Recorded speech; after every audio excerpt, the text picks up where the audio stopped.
What's going on, everyone? Thank you so much for tuning in to another episode of the Ducks Dish podcast. I'm your host, Max Torres, with ScoopDuck on 3, coming to you live on a Wednesday, September 4th, 2024. Plenty to talk about on an awesome Oregon football mailbag edition of the podcast. Excitement is in the air. Week 2. Boise State on tap for the Ducks, looking to get things right after a rocky performance to get the season underway against the Idaho Vandals. Joining me to break it down on today's episode is Travis Rooke-Ley. Travis, how we doing, man? Good morning. Morning, Max. I think you said it. A little bit of a. I think all of us are just ready to get back into Autzen Saturday, and hopefully a little bit less stressful of a performance, but. Good to be here talking a little ball. Absolutely. Glad to be here. And thank you to everybody that's tuning in to the live stream here on the ScoopDuck on 3 YouTube channel. Also running it on my Twitter account and Justin Hopkins' Twitter account. So if you guys are here in the live chat, see how things are going, throw us a question, leave us a comment, and we will do our absolute best to get into it. But Travis, before we get into the mailbag questions, which are usually coming from the ScoopDuck message boards. We also put out a tweet on Twitter and try to get some questions incorporated there. We got to find some kind of a medium here when we're looking at this game, because you have some people that are saying this Oregon team is nothing like we expected. I'm resetting all of my expectations. Everything is on fire. It's all burning down. And then you have the other people that are saying, oh, man, it's nothing. It's just week 1. I'm not worried about it. The offensive line will be totally fine once Bedford comes back. Like, there's got to be some kind of a happy medium here, because after all, it was just one game. So maybe we can kind of lay that out as our foundation here. For sure. And I think we'll definitely get to it with some of these mailbag questions I was looking at earlier. But I think there's it was just a super unique game. I mean, you look at some of the national narratives coming out of it, and especially some of the national guys that actually tuned in and watched it. Like, other than the scoreboard, it was not an evenly matched game. And you get into a game like that, and the more the game goes along and some stress starts to build, like, fluky stuff happens. I don't know. I want to get more into a couple of the concerns I have and some of the hopefully talk a few people off the ledge a little bit. But I think you're right in saying that it's important right now to realize, like, we just got to kind of stay down the middle and hope that Boise gives us a little better indication of what this team is going to look like. I think anyone who's jumping to a huge conclusion after that game honestly forgets what this roster really looks like. There's so much talent on this Oregon roster. The big talking point going into the year, Travis, was the most talented roster we've ever seen at Oregon. And I know you've been following the Ducks a lot longer than I have. I've been covering the Ducks since 2018. But I can confidently say this is the most talented roster Oregon's ever had. But that doesn't mean that we are not living in the reality that you can have all the 5 stars you want. You can have all the top players from the transfer portal. None of that means anything if you can't put it all together. And this was the first time these guys have all played together against an opponent not wearing green and yellow. And the Vandals, credit to them and Jason Eck, Jack Lane, and the rest of the squad, they gave him a hell of a shot.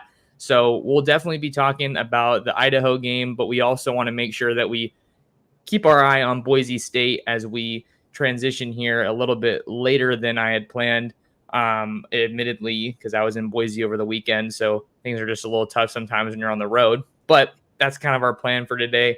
Let's get into our first question, Travis. What do you say? First question of the day: how concerning was this game, and did it change your season outlooks? Should the result against Idaho change expectations, or should they remain high for Boise State and the rest of the season? Yeah, so I think that kind of gets to the point you just discussed. And I made this list earlier because I had a feeling this question was coming. Of our 22 starters, 17 of them I would view as like proven above average, experienced, Power 4 starters. Of the other 5, 4 out of 5 are blue chip guys. I say that to make the point that I keep coming back to of like why I'm not worried. Our roster and our team like isn't a projection. Like we have guys that have proven to be really good players at this level. I know everyone's like super worried about the offensive line, and we'll get there in a little bit. Those guys aren't unproven for the most part. I'll talk a little more about that in a bit, but I just keep coming back to the fact, and Bud Elliott mentioned it on the Cover 3 podcast, like this roster is, there's a reason why we were ranked 3rd before the season started. Dillon Gabriel is a known commodity. Like our receivers, our running backs, our tight ends, these guys are known commodities with success at this level. Our defense at every single level, known commodities, success at this level. So I just keep coming back to the fact that that tends to work out, and that tends to hit. And guys don't go from being above average all conference players to suddenly, scrubs. That just doesn't happen like in football typically, especially at this level. So that's the saving grace to me. And that's what I keep coming back to, is that these are not projections. These are not even like blue chip guys that we think are going to be super good because of their high school tape. Like for the most part, this roster is built with like proven guys at this level.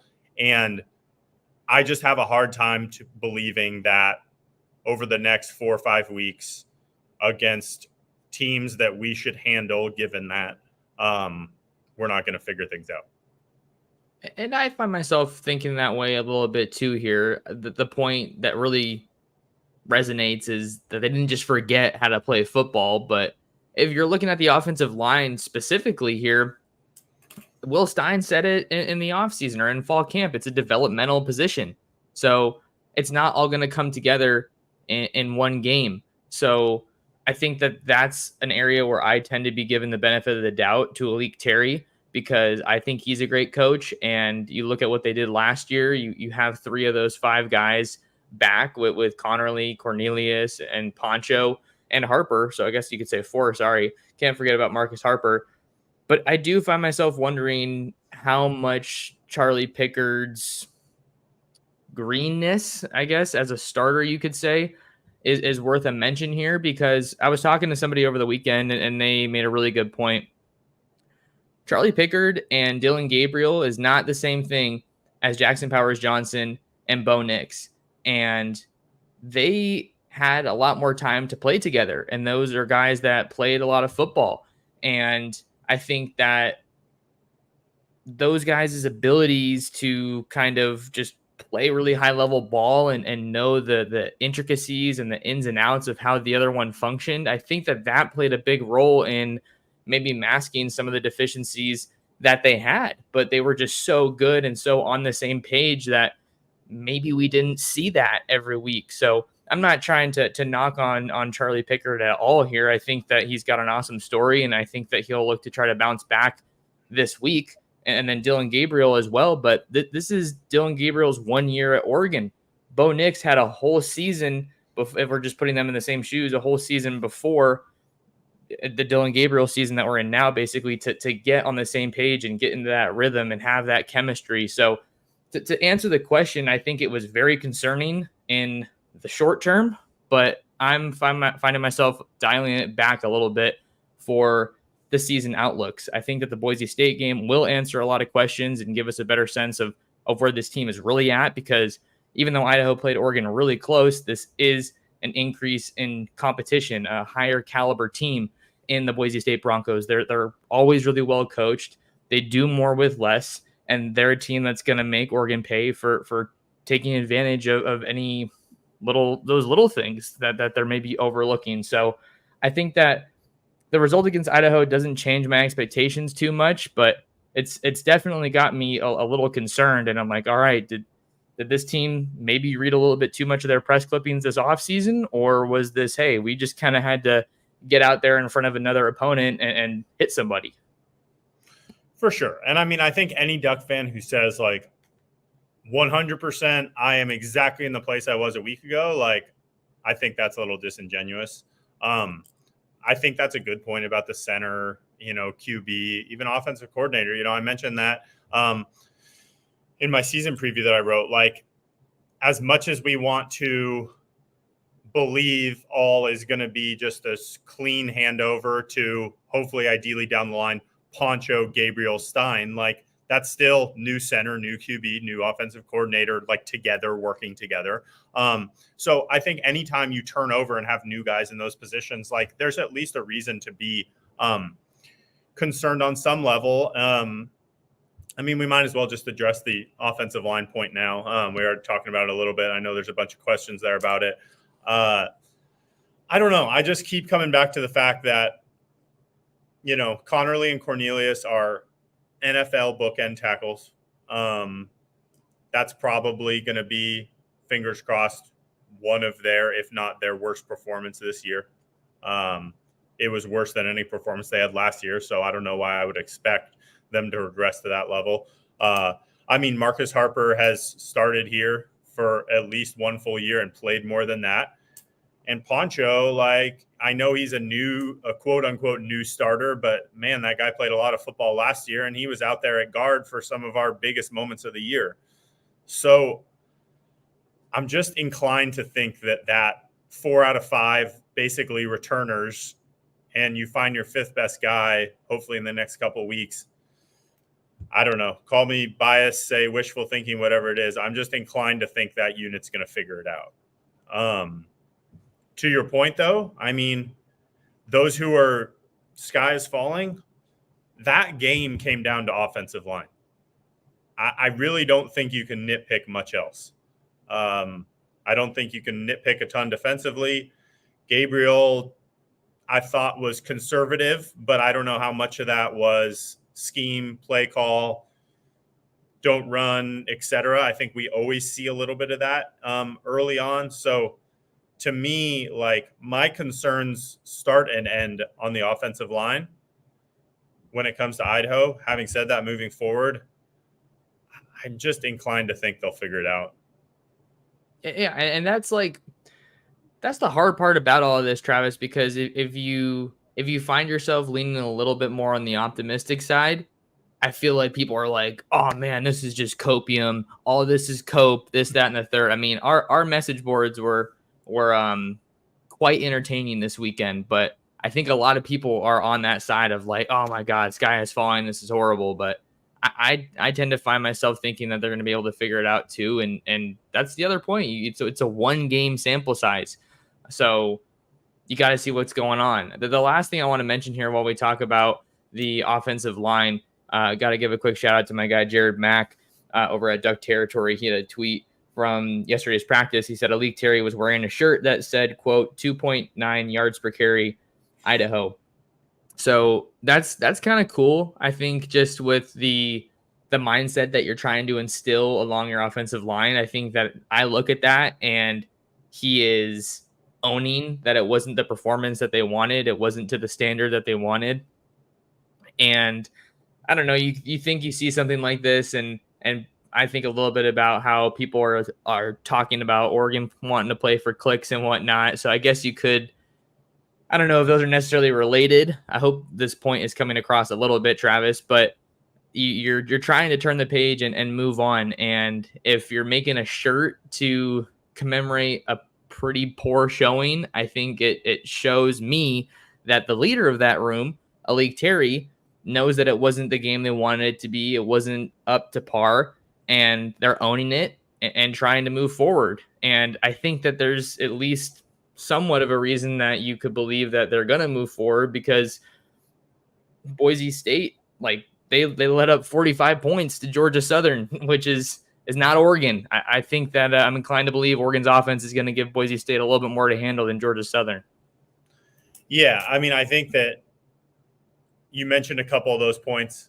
We've never beaten Boise. Like, there are so many reasons to come out and play your best, guns hot, whatever it is, motivation-wise, Saturday. And, hey, bless your heart for monitoring those boards the last few days. I hopped over there one time and quickly bailed. But to the people, to the doomsdayers, I'll join you after Saturday if it looks like that again. Because like you said, 45 points against Georgia Southern. we've never beaten Boise. I know from that Elite Terry shirt to Dan Lanning's pressers, like there is no lack for motivation, any word you want to use around that building all week. So if we come out again and things look like that, I'll hop aboard the concern train. For now, I'm going to stay on this side. Idaho season opener, vanilla playbook, whatever. New guys, but post Saturday night, I think we'll know a lot, and that's kind of been my mantra all week. And my message is like, gosh, Saturday can't come soon enough because I need to see something different out of these guys going into this week. Let's move on to our next question. As much as we could be overreacting about the poor offensive showing Saturday, do we also need to tamp down excitement over the defense? They were dominant, but Idaho is still an FCS team. What are our thoughts here?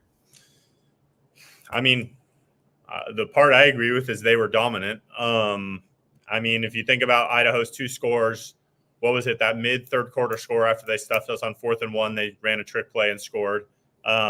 I mean, which might have been a forward pass, honestly. I feel like you could very clearly tell that the ball wasn't traveling backward. But hey, it's all right. I saw that on the replay, and of course, Autzen, after going to 20 different stadiums over the last 2 years, is the only stadium in the world that doesn't show replays. I still don't know why. So none of us had any idea why they're even reviewing it. So I don't know. I mean, both scores were on trick plays. The yards leading up to the second score were tip your cap, like a really good screenplay call that just caught us in a blitz. So like, I don't know, 80% of their yards seem to be on trick plays or a couple long screens, which they got us on. I think that's something you can clean up. I don't have any concerns defensively. I think you'll see, I think our matchup in terms of the running game that Boise brings this week is a good one for us. I think our defensive line will be up for that. And I think guys like Birch are really, really good run defenders. So once again, I think we'll know a lot more after Saturday, but I don't leave that Idaho game feeling any less optimistic about that group. In fact, what I saw out of guys like Brandon Johnson, I was like, my expectations went up a notch, seeing the way he played and seeing the way the D-line played. Yeah, the defensive play on Saturday was really, really strong. And I think that if you're looking at what they were able to do, you kind of feel for them because all of what they were doing is getting a little bit glossed over, I feel like, with everyone just harping on the offensive showing. But Brandon Johnson was an absolute beast. Super excited that he was able to have an immediate impact after transferring over from Duke and missing all of spring. I don't think that's something that we can gloss over either, Travis. I think that speaks to his football IQ and his feel for the game and his ability to step into that role for the Ducks at star. Derek Harmon looked really, really sharp. Mateo as well.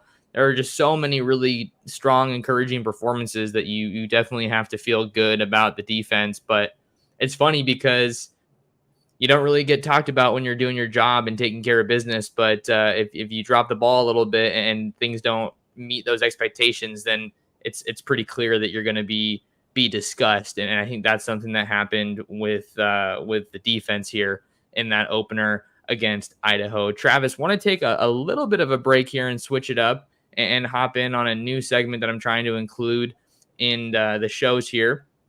Let's call it Recruit of the Day. And the Recruit of the Day today is Folsom quarterback Ryder Lyons in the 2026 class. Has been one of my absolute favorites to watch on the recruiting trail. I've seen him a couple times in person out here in Southern California on the camp circuit.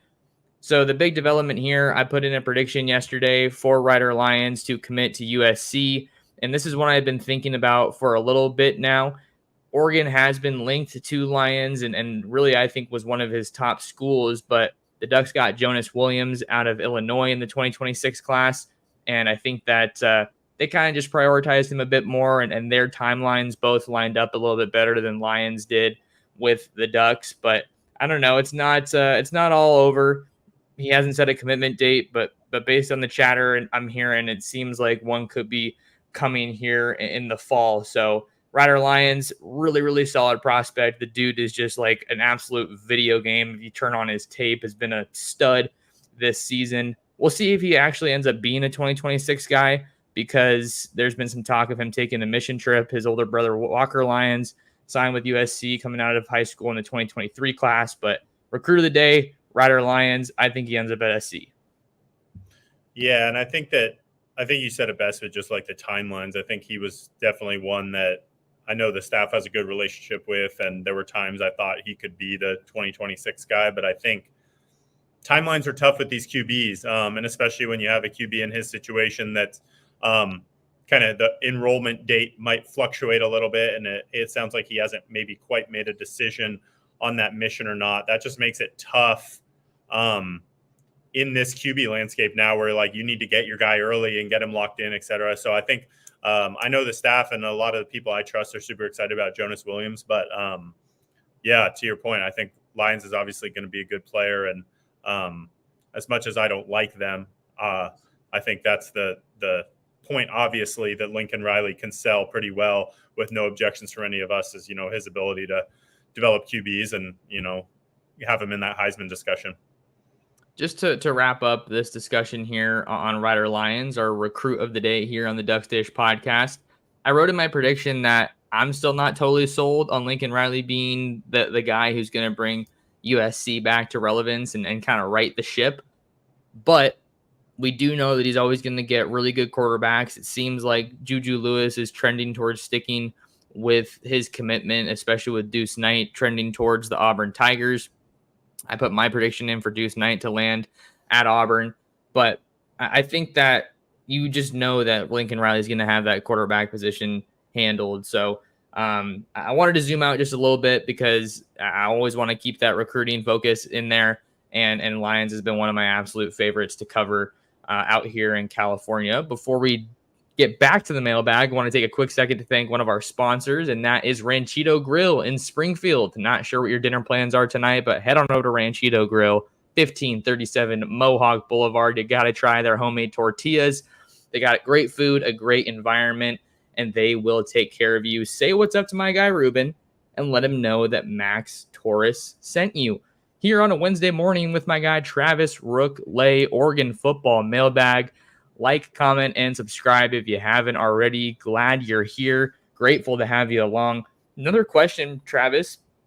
Last Saturday, and lack of explosive passing plays, DG not seeing them, play design, lack of protection / time, or combination. If combination, to what percentage would you allocate to each? Whew, boy, getting into some math early in the morning. I do think that's right that it's split across the board. I think, I didn't have the all 22 tape, so it's hard to tell in terms of guys, being open down the field a little bit. I know just from being in the stadium, there was definitely a couple of deep shots that I think were open. As the game went on, you saw us miss one early on, I think to Stewart by just a hair, but didn't see obviously much after that. I think we hear all about the vanilla, playbook against Idaho. I don't know, let's say 33%. I think that's definitely a huge piece of it. And, to get back to the O-line discussion, I don't think it was just a 2.9, yards per attempt. I think there was definitely some concerns when it came to pass protection, and specifically with Gabriel. One thing I noticed in person, one of his biggest flaws, he's 5'10". When that pocket got pushed, especially in his face, you could tell he was a little uncomfortable. And you could tell just that vision in those throwing lanes weren't quite there. So I think that's one big thing we need to make sure we clean up, especially in the interior, is he's going to be one of those guys that is going to need a little different platform than maybe Nick's did. So I don't know if that means rolling him a little more. We didn't see him move much of the pocket, which I think you'll see moving forward. So my wishful thinking says, let's just take it easy. Vanilla playbook, get to the next week. But I do think in terms of offensive line, some, misses down the field. I don't think it's fair to put that all upon Stein and what he was calling. And I like what you said about Gabriel's height, because I think it's a point worth mentioning. And I don't know if I'm ready to say this in totality or with a lot of oomph, but maybe we'll have to see until this Boise State game. But Dylan Gabriel isn't Bo Nix. Do they have similarities? Sure. But again, I think back to the point of Nix having more time at Oregon. He's 6'2", I think, and Gabriel's like 5'10", 5'11". So that does factor into it a bit, I think, when you're looking over the offensive line. But as for the lack of explosive pass plays, I think obviously part of it was the protection. And another part of it was their inability to run the ball consistently. So that they kind of knew, I think, that the pass game was going to be short to intermediate stuff. They did take a deep shot early on to Evan Stewart, and man, that one was really, really close. But Lanny was asked about this, and he said that they just kind of weren't getting the looks that they wanted, and you kind of wonder how much of that was coach speak, maybe him trying to protect Gabriel there a little bit. I think that I just wanted to see more deep shots taken, just be aggressive, push the envelope. You have one of the most talented wide receiver rooms in the entire country. People are talking about it as if it is, in some instances, the very best in the country. So take advantage of that, but you can't exactly get opportunities to take those deep shots if you don't have the time for the play to develop. So I think there's definitely criticism warranted in all of this for the offensive line and for Gabriel.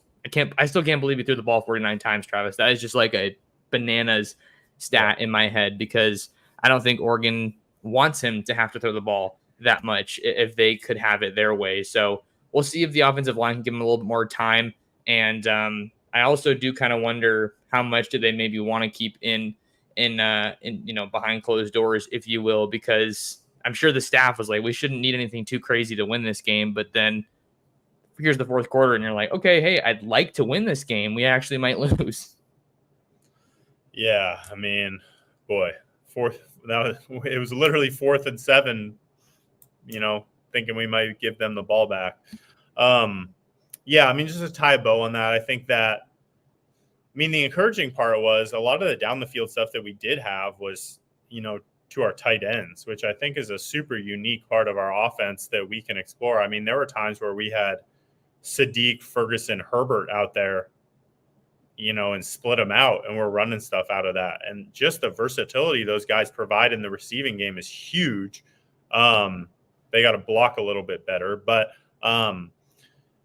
so I was super encouraged by that piece and those guys. But man, with Stewart and Tez, Casper made a catch down the field. There are going to be opportunities for those guys, and I'm just hoping that it was one of those cases of, holding on to your best stuff, thinking through you can get through the week. Gabriel's never, just to 1 point on Gabriel, he's pushed the ball down the field at every spot he's been. A lot. I mean, that's been a big piece of his game. He has not been a check down guy ever. So people pinning it on Gabriel, oh, he loves to check the ball. That is not something that's ever been a piece of his game. He has been a deep ball thrower, push the ball down, middle of the field, like super efficiently. So with that fact and with the guys we have, I just got to believe that we'll find a chance to link up. Anything else? I know we only have a couple more minutes here, Travis. I don't know if we wanted to hit one more of these questions or if we wanted to just kind of give some final thoughts as we look ahead to Boise here. Yeah, I mean, I touch on it. My takeaways are going to come out today, but just looking ahead to Boise, I think that we've discussed it kind of at different points amongst the pod, but I mean, it's a good matchup for us. Defensively, we have advantages at every spot. Defensively, I think that our defensive line is nothing like that offensive line has faced. And, their running back's good. He's going to be an NFL back. But as you saw last week, I mean, Jordan James is an NFL back. He didn't have a lot, him and Whittington struggle. Offensive line matters when you're trying to run the ball. So I just think we're going to have a big advantage when it comes to our D line against theirs this week. And I'm guessing you'll see Lupoy, Lanning, and those guys try to make their quarterback make some plays and try to win matchups through the air. And anytime you're doing that against our secondary, I like that matchup against their quarterback. I think that Oregon's got a good matchup here with Boise State. I think they do match up well, rather. And Boise State's offensive line looked really good against Georgia Southern last week. But again, even just saying that against Georgia Southern, like Oregon has a different caliber of athlete, different caliber of player than Georgia Southern does. That's just the reality of it. So I think that they'll build upon a strong performance, and then I kind of expect more broad strokes to see the Ducks offense really make a statement, especially along that O-line. I want to see some more of Jay Harris, just like Chip is asking here. Where is Jay Harris, the running back? I can't believe we didn't even get to see him carry the ball last week. And to that point, I'm surprised we saw Whittington carry it as much as we did against the Vandals. So there's a lot of questions that we're still mulling over and a lot of things we're trying to figure out. But it's going to be a fun week with Oregon and Boise State kicking off on Saturday night on Peacock, 7:00 p.m. Pacific. And we're going to cover the heck out of it. Hopefully have a couple more podcasts, including the preview to get you guys ready for that game. But any final thoughts here, Travis, before we let you go? No, I think that's it. Just like everyone else, ready to stop talking about Idaho and hopefully talk about a big Boise win and a little bit of back to normalcy moving forward. Absolutely. Well, if you guys want to find more of Travis, you can follow him on Twitter/X at Travis Rooke-Ley. If you want to find more of me, you can follow me on all social media platforms at mtorres sports. Subscribe to the ScoopDuck on 3 YouTube channel. Come and see us at ScoopDuck.com for the best in Oregon football and recruiting. Share the show, share the pod with your friends, family, and other Duck fans. But until next time, thank you so much for taking some time out of your day, talking some ball with us, and we'll see you in the next episode of the Ducks Dish podcast.